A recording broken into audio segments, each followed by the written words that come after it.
मोदी जी का कर्तव्य भवन में बना हुआ कर्तव्य पथ पर चलने वाला ये बजट का मैं पूरा स्वागत करता हूं। जिस प्रकार से माननीय निर्मला सीतारमण जी ने लगातार 9वीं बार अपना बजट रखा है, ये भारत सरकार की पॉलिसी सस्टेनेबिलिटी और गुड गवर्नेंस का प्रतीक है। माननीय प्रधानमंत्री जी का जो विश्वास जनता के बीच में है, उसको ये बजट पूरी तरह से दर्शाता है।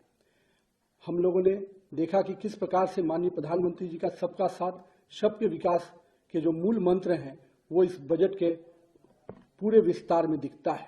साथ ही साथ विकसित भारत 2047 के बनाने का जो सपना माननीय प्रधानमंत्री जी ने देखा है, उसके लिए भी ये संकल्प से सिद्धि वाला बजट है। इस बजट में जहां भारत के वैश्विक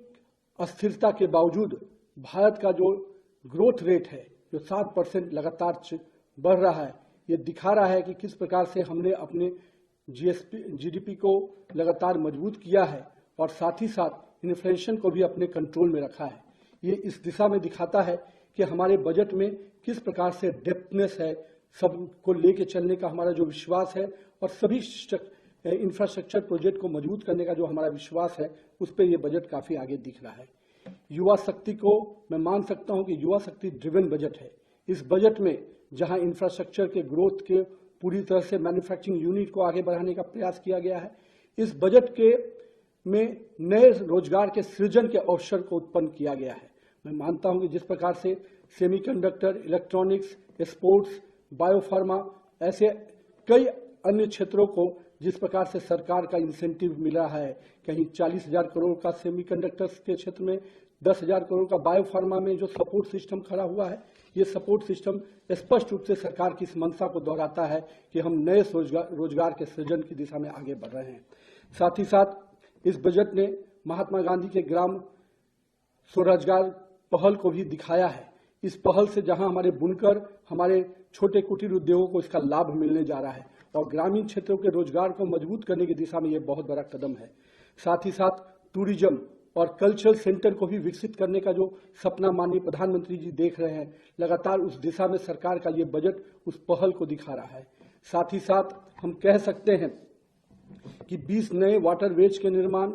का जो पहल है, वो कहीं ना कहीं हमारे नए ट्रांसपोर्ट के दिशा को खोलता हुआ बजट दिख रहा है। जहां अब तक हम लोग एयरवेज, रोडवेज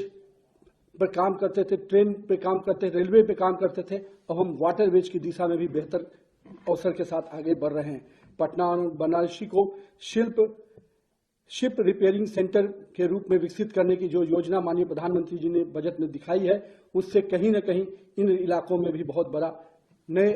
रोजगार के सृजन होंगे। हम कह सकते हैं कि नारियल